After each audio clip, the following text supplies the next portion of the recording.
Alright, so we have our bar chart now, but a best practice when working with bar charts is to sort the bars in descending order, just so that it's easier to make the comparisons. And to do that in Excel, all you need to do is sort the source data.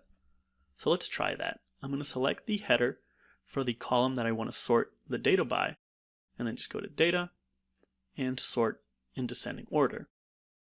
But it looks like something funky happened here because these bars aren't sorted descending at all. So what happened?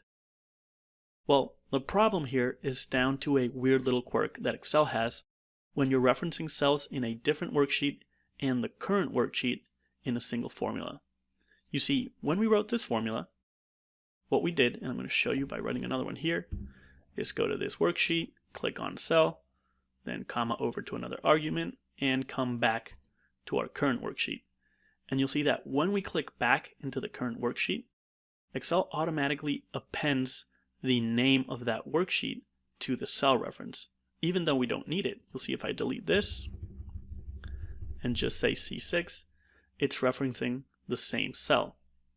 So what happens is that when you sort, this causes the references to move in an almost illogical way, which is what you can see here, all because it's referencing this current worksheet.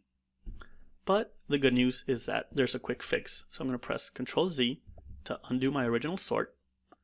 I'm going to go back to this formula, press F2 to edit, and I'm just going to remove the worksheet reference from the cells that live within this same worksheet. So from here, let's delete everything before D3. And we can do the same here, we don't really need to, but I'm going to go ahead and do it anyway. Now, I say we don't need to because this is a fully fixed reference, so it's always going to be referencing cell B15.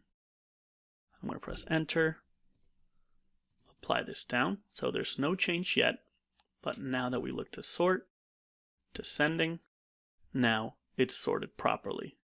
Although, it looks like the bars in our bar chart are actually sorted ascending.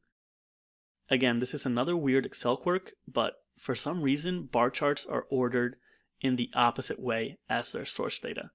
So we can change this either by sorting this ascending, so we have this descending, or we can go to Format this axis and select this option to show the categories in reverse order.